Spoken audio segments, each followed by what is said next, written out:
Hello! Stories, I'm a fool for your love.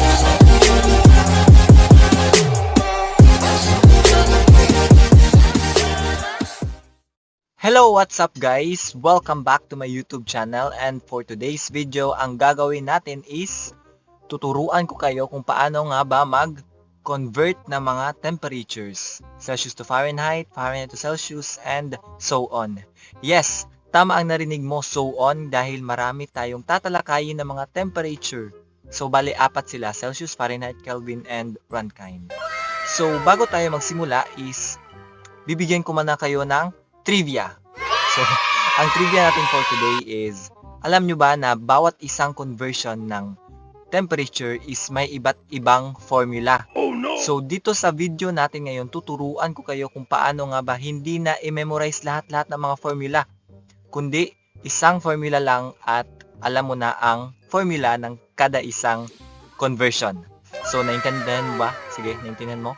Kung di mo naintindihan ang mga sinasabi ko dito ngayon, so we better act gamit itong whiteboard natin na taklog ng table ko. So, ginawa ko siyang improvised explosive device para sa ating video ngayon. So, tara na! Ano pa hinihintay natin? Tara na! Let's go! So, to formally start our topic for today, so ito nga pala yung gagamitin natin mga temperature. Celsius, Fahrenheit, Kelvin, and Rankine. So, itong mga arrow represents kung paano natin sila i-convert. Celsius to Fahrenheit, Fahrenheit to Celsius, Fahrenheit to Kelvin, Kelvin to Fahrenheit, Kelvin to Rankine, Rankine to Kelvin, Rankine to Fahrenheit, and so on. So, ngayon, itatakil natin yan lahat-lahat dito sa ating channel. Ngayon, ituturo ko sa inyo ang quick and easy method para ma-memorize nyo ang mga formula ng iba't ibang temperature.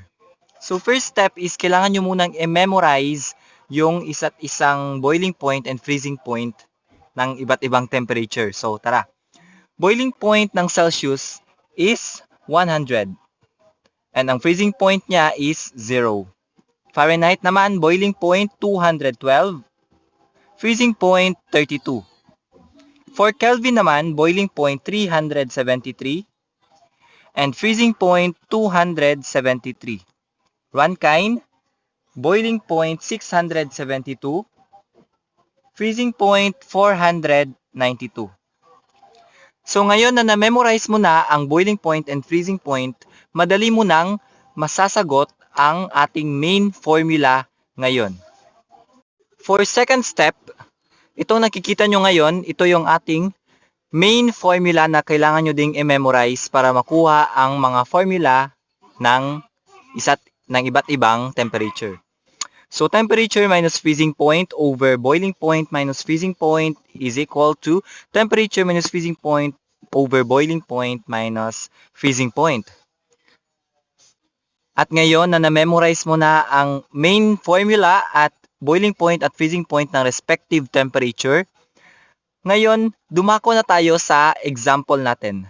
So, first example is Celsius to Fahrenheit or C to F kasi yan yung mga symbol nila. Since sa example natin dito is ang kukunin natin is yung Fahrenheit kasi nga Celsius to Fahrenheit. So yung Fahrenheit is dito dapat siya mabebelong sa first natin na temperature and yung Celsius naman is dito. So atin na itong i-substitute. Okay. So, first temperature is Fahrenheit. And ang freezing point ng Fahrenheit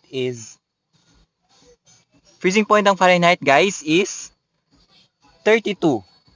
And dito naman sa kabila, temperature natin is Celsius.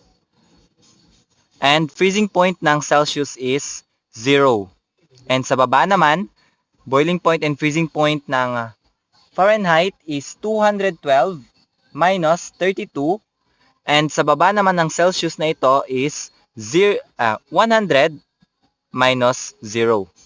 So ngayon na substitute na natin ang lahat, so madali na lang natin itong maka-calculate. So F minus 32, baba natin yan, F minus 32. And yung over niya, 212 minus 32 is over 180. equal to Celsius minus 0. So, pwede na siyang C na lang kasi minus 0. So, mukhang wala naman yung value.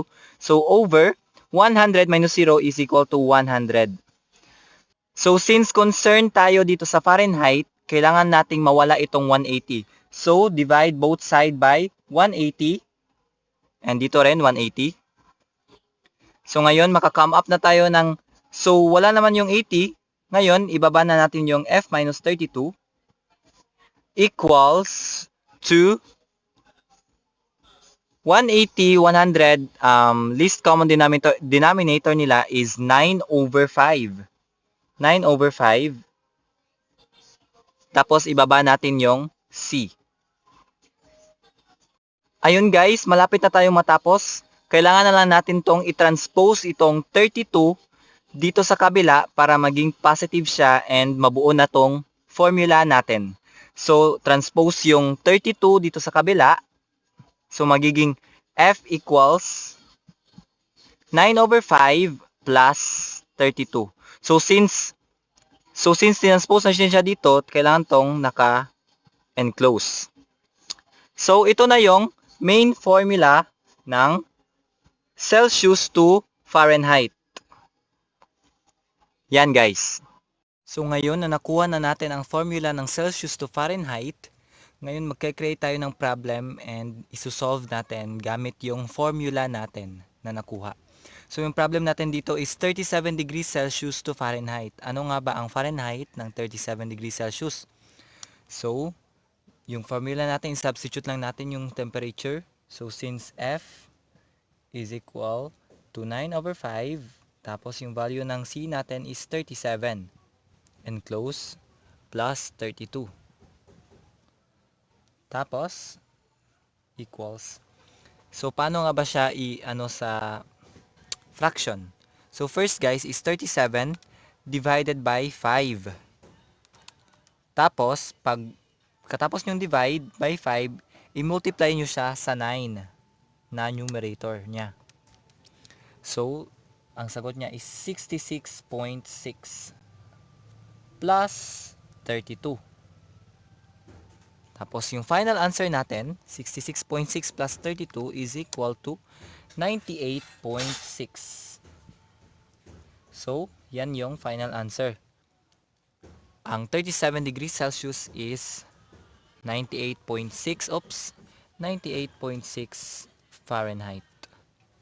So, leave thumbs up kung tama ako and comment down below kung mali naman ako. Yan lang kadali guys. Okay, for the second example is Celsius to Kelvin naman. So, since ang concern natin dito is yung Kelvin, kailangan natin siyang i-sulat dito sa pinakaunang temperature. So, K minus freezing point 273 over boiling point 373 minus freezing point 273 is equal to Celsius naman, Celsius minus freezing point 0, 100 boiling point minus 0 na freezing point. So, baba lang natin tong K minus 273. Tapos, over 373 minus 273 is equal to 100. And equals C minus 0 is equal C. 100 minus 0 is equal to 100. Ngayon, concern natin is K. So, kailangan natin dapat mawala na yung 100 sa buhay niya. So, 100 divide by both sides by 100. So, since 100 silang dalawa, wala na yung 100 din dito. Tapos, baba yung mga nabilin. K minus 273 is equal to C. And, dapat, for the last step, kailangan natin i-transpose itong 273 dito. So, magiging, from negative, magiging positive. C plus 273. So, ngayon, ang ating formula is K is equal to C plus 273. Ganyan lang kadali ang Celsius to Kelvin. Dito naman tayo sa problem. So, magka-create tayo ng problem, no? So, dito sa Celsius to Kelvin, guys, ito yung napakadali lang talaga. So, ngayon, meron tayong problem dito na 500 degrees Celsius to Kelvin. So, ano nga ba sa Kelvin ang 500 degrees Celsius? So, solution natin, kailangan lang natin i-substitute tong nasa formula. So, K, tapos yung Celsius natin is 500. plus 273. Napakadali, parang pang-elementary lang. So, K is equal to 773.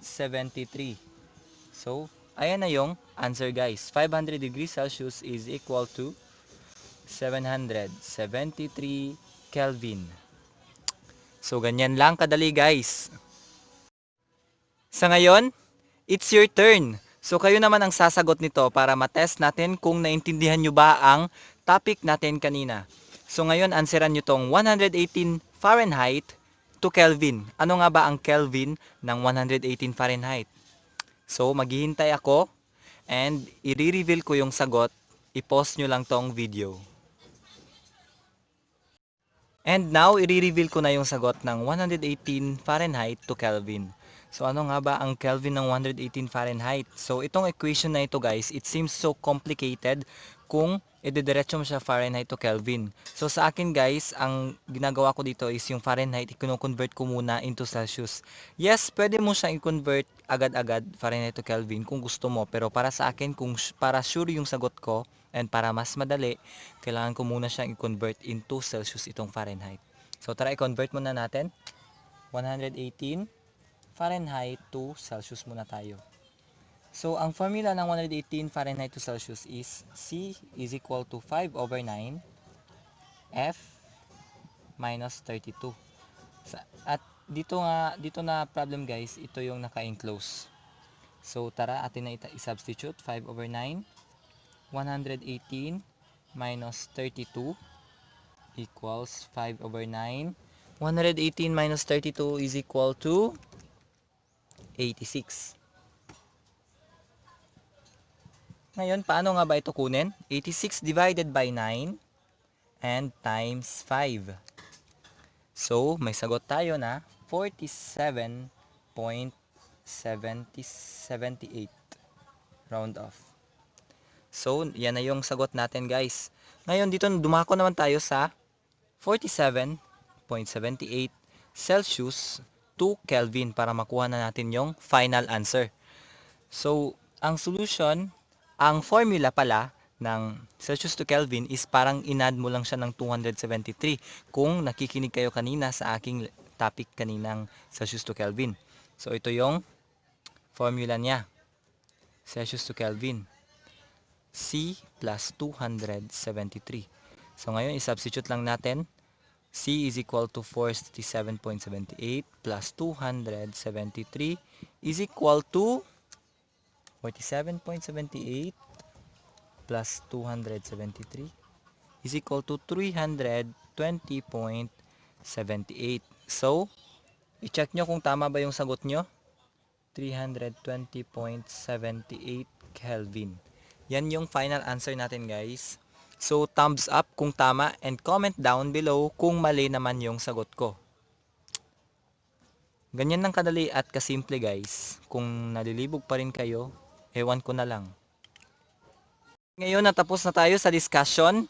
So, gagayahin ko lang yung mga teachers natin na magpapa-assignment pag matapos na yung lesson nila. So, meron tayong assignment guys na i-reveal ko ang answer sa susunod nating video.